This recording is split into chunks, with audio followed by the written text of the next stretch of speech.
Bismillahirrahmanirrahim. Assalamualaikum warahmatullahi wabarakatuh. Halo guys, perkenalkan kami dari kelompok 3 akan mempresentasikan hasil PPT kami yang berjudul Pembiayaan Sindikasi. Sejarah kredit sindikasi.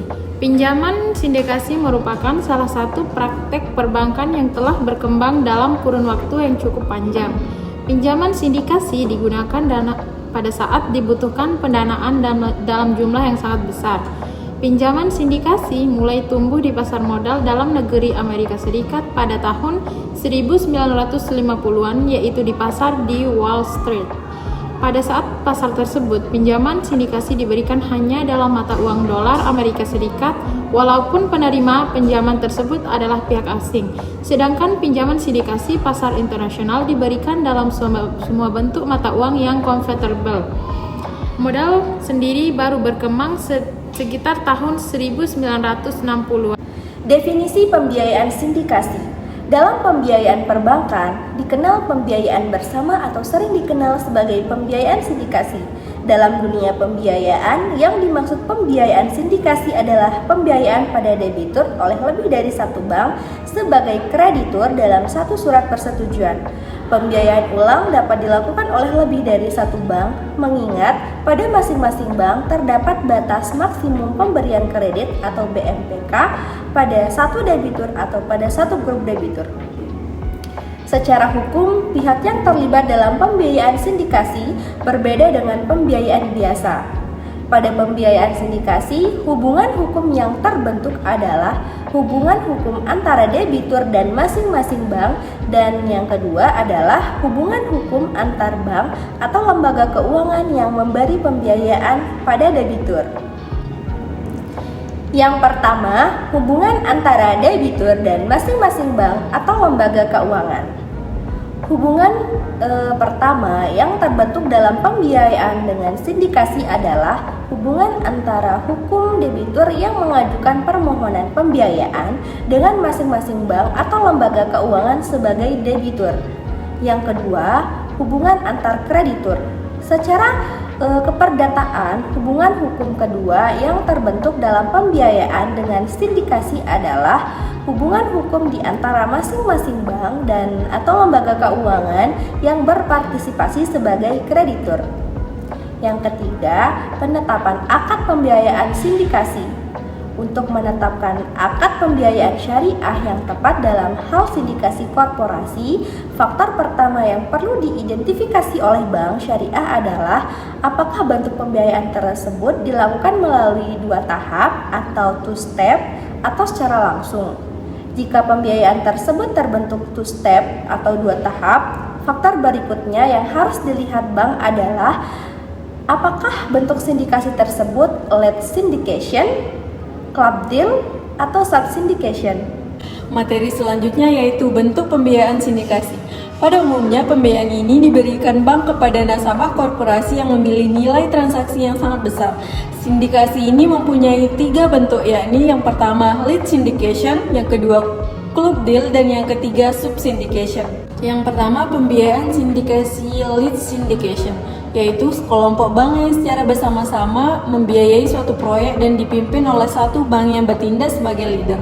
Modal yang diberikan oleh masing-masing bank dilebur menjadi satu kesatuan sehingga keuntungan dan kerugian menjadi hak dan tanggungan bersama sesuai dengan proporsi modal masing-masing.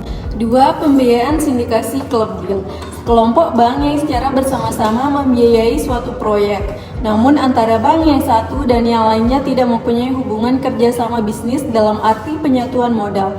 Masing-masing bank membiayai suatu bidang yang berbeda dalam proyek tertentu.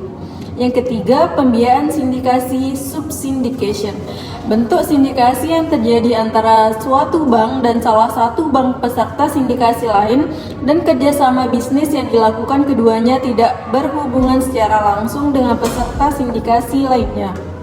Alasan dan tujuan dilakukannya pembiayaan sindikasi dibedakan menjadi dua, yaitu dari sudut pandang lender. Alasan dan tujuan dilakukannya pinjaman sindikasi adalah sebagai berikut. Yang pertama, penyebaran resiko. Kegagalan suatu proyek yang didanai oleh pembiayaan sindikasi berakibat pada ketidakmampuan kreditur untuk melakukan pembayaran kewajiban secara tepat waktu. Yang kedua yaitu adanya keterbatasan. Selanjutnya yaitu dari sudut pandang borrower. Alasan dan tujuan dilakukannya pinjaman sindikasi yaitu yang pertama, pembiayaan dalam jumlah besar. Pembiayaan sindikasi umumnya digunakan untuk membiayai proyek-proyek raksasa yang membutuhkan dana dalam jumlah besar. Yang kedua yaitu prosedur kredit yang lebih sederhana. Yang dimaksud dengan sederhana adalah prosedur atau cara kerja yang harus ditempuh oleh borrower untuk mendapat pembiayaan sindikasi tersebut. Yang ketiga, pengakuan kredibilitas atau image. Persetujuan akan proposal pinjaman yang diajukan borrower oleh bank-bank peserta sindikasi berarti bank-bank tersebut mengakui kredibilitas dan kemampuan borrower untuk mengembalikan pinjaman tepat pada waktunya. Yang keempat yaitu beban margin yang rendah atau low margin rate. Beberapa negara mungkin saja mengalami kelebihan suplai dana. Dengan adanya kelebihan ini, maka secara relatif tingkat suku bunga akan lebih rendah. Beberapa borrower memanfaatkan kesempatan ini untuk mendapatkan pembiayaan murah. Selanjutnya yaitu exchange rate expansion. Ada borrower yang melakukan pembiayaan sindikasi dalam mata uang asing dengan harapan mata uang tersebut akan terdepresiasi terhadap mata uang negaranya. Yang terakhir yaitu alat untuk mengakses ke pasar modal baik domestik maupun internasional. Beberapa bank umumnya syariah umumnya memiliki akses bukan hanya ke bank lokal tetapi juga ke offshore bank. Pihak-pihak dalam pembiayaan sindikasi. Ada beberapa pihak yang terlibat dalam pembiayaan sindikasi yaitu ledger, agent, dan borrower. Satu, agen dalam pembiayaan sindikasi bertanggung jawab terhadap masalah administrasi selama kurun waktu pembiayaan berlangsung. Penandatanganan dokumen pembiayaan dilakukan. Tugas-tugas agen adalah sebagai berikut. Yang pertama yaitu menjadi penghubung antara borrower dengan lender serta memberikan masukan kepada pihak pembiayaan atau penyediaan kredit. Yang kedua yaitu mengkoordinasi. Yang ketiga yaitu melakukan penagihan kepada borrower, dan yang keempat yaitu mengkoordinasi proses negosiasi secara umum. Yang kedua yaitu lender. Lender adalah penyedia pembiayaan atau kredit atau financing credit provider dalam pembiayaan sindikasi, umumnya adalah perbankan atau institusi keuangan lainnya. Yang ketiga yaitu borrower. Borrower adalah calon nasabah atau seorang calon peminjam dalam pinjaman sindikasi, umumnya adalah lembaga-lembaga mapan dengan kredibilitas kredit yang tinggi. Lembaga ini terdiri dari korporasi publik dan swasta skala besar, lembaga pemerintah dan sami pemerintah, perusahaan-perusahaan multinasional, dan perusahaan pengembangan proyek besar. Selanjutnya yaitu mekanisme pembiayaan sindikasi. Secara garis besar, mekanisme pembiayaan sindikasi dimulai dari pembentukan managing group dan penunjukan lead manager. Fungsi sentral dari proses pembentukan pembiayaan sindikasi berada di tangan lead manager.